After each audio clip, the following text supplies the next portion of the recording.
Baik, Assalamualaikum warahmatullahi wabarakatuh. Perkenalkan, nama saya Maulana Arsyad Hasan. Saya di sini akan menjelaskan materi mengenai berpikir positif, potensi diri, dan komunikasi efektif. Baik, yang pertama kita masuk ke berpikir positif. Berpikir positif yaitu berpikir positif dengan cara melihat sesuatu tanpa melihat sisi negatif dan mengambil hikmah di balik masalah yang menimpa. Adapun menurut Susetio pada tahun 1998, berpikir positif adalah kemampuan berpikir seseorang untuk memusatkan perhatian pada sisi positif dari keadaan diri, orang lain, dan situasi yang dihadapi. Berpikir positif tidak akan datang dengan sendirinya, melainkan sebuah keterampilan yang harus dipelajari. Sebenarnya masih banyak definisi dari positive thinking atau berpikir positif, karena apapun yang kita lakukan di dunia ini, semua harus dihadapi dengan berpikir positif. Kerangka berpikir positif meningkatkan motivasi untuk sukses dan mendapatkan apa yang kita inginkan. Itu akan membuat kita lebih percaya bahwa yakin apa yang akan kamu inginkan. Ini pun akan memotivasi kamu untuk mencapai lebih dari yang kamu harapkan. Dengan demikian, pikiran yang positif, kehidupan kamu juga akan menjadi lebih baik serta bahagia. Seperti hal yang dibahas dalam buku The Magic of Positive Thinking, sebuah seni menjadi pribadi sukses dan bahagia. Kenapa sih kita itu harus berpikir positif? Karena berpikir positif akan membuat jauh lebih penting, lebih terbuka, dan terkadang ide baik pun akan bermunculan saat kita berpikir positif.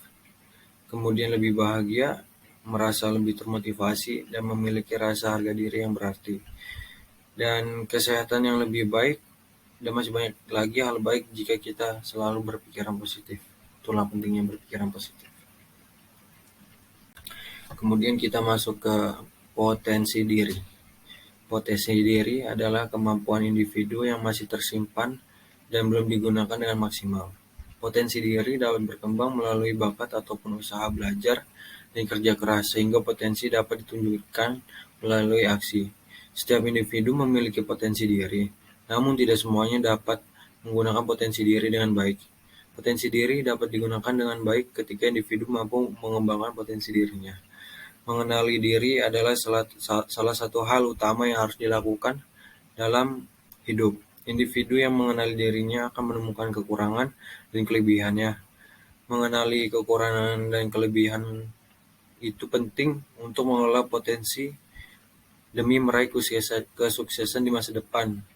Untuk mengembangkan potensi juga diperlukan motivasi diri yang kuat, karena pengembangan potensi diri merupakan sebuah proses yang dilakukan secara bertahap, karena tidak ada individu yang langsung ahli dalam segala hal yang dikerjakannya.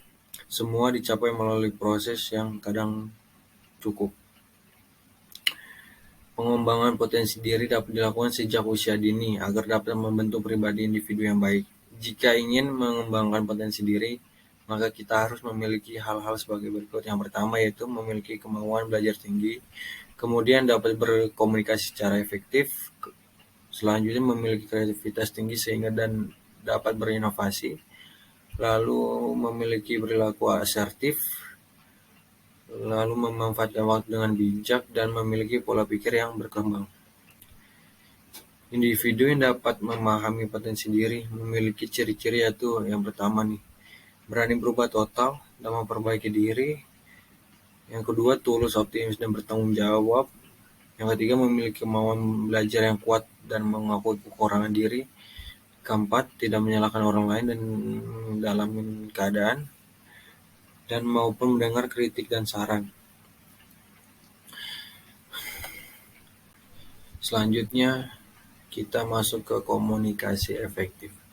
Komunikasi yaitu sebuah kegiatan mentransfer sebuah informasi baik secara lisan maupun tulisan. Namun tidak semua orang mampu melakukan komunikasi dengan baik. Terkadang ada orang yang mampu menyampaikan semua informasi secara lisan tetapi tidak secara tulisan ataupun sebaliknya. Komunikasi efektif terjadi apabila pesan yang diberitahukan komunikator dapat diterima dengan baik atau sama oleh komunikan, sehingga tidak terjadi salah persepsi.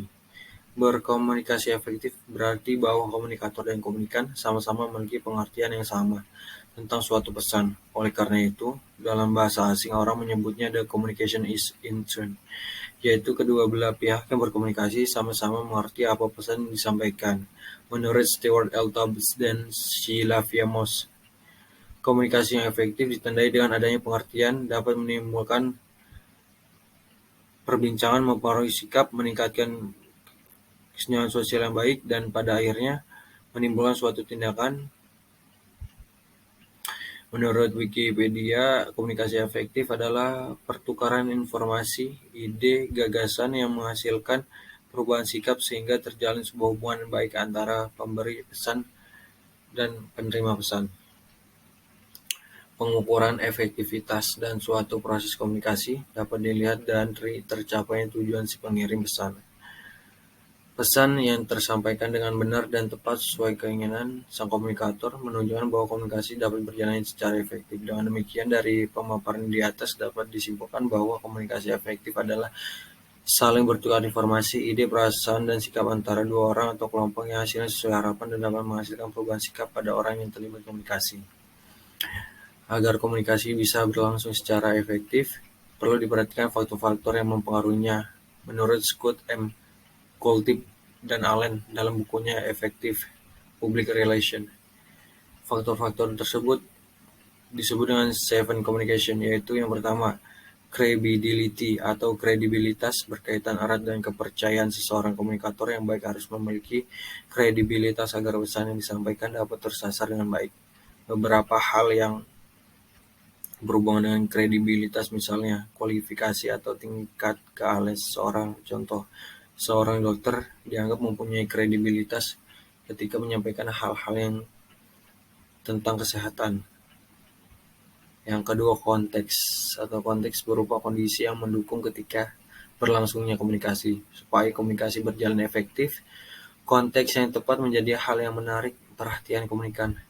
Kemudian yang ketiga, konten atau isi pesan merupakan bahan atau materi inti dari apa yang hendak disampaikan kepada audiens.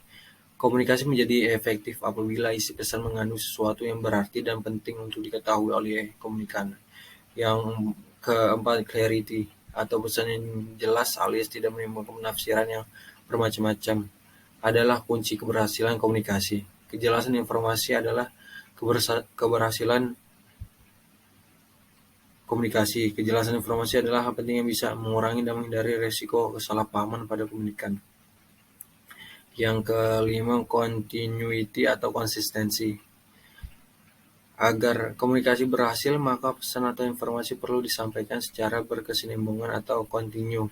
Misalnya pesan pemerintah yang menganjurkan masyarakat untuk menggunakan kendaraan umum dibandingkan kendaraan pribadi harus selalu disampaikan melalui berbagai media secara terus-menerus supaya pesan itu dapat tertanam dalam benak dan mempengaruhi perilaku masyarakat. Kemudian yang keenam, capability of audience. Komunikasi dapat dikatakan berhasil apabila sang penerima pesan memahami dan melakukan apa yang terdapat pada isi pesan. Dalam hal ini, tingkat pemahaman seseorang bisa berbeda-beda tergantung beberapa faktor, contohnya latar belakang pendidikan, usia, ataupun status sosial. Kemudian terakhir yang 7, yaitu channel of distribution. Selain berbicara secara langsung kepada audiens, ada cara lain untuk berkomunikasi, yaitu menggunakan media. Bentuk-bentuk media komunikasi yang biasa digunakan saat ini adalah media cetak ataupun elektronik. Pertimbangan secara matang pemilihan topik yang sesuai dan tepat sasaran agar tidak berkomunikasi yang sia-sia. Terima kasih atas semuanya. Mohon maaf apabila banyak kekurangan. Wassalamualaikum warahmatullahi wabarakatuh.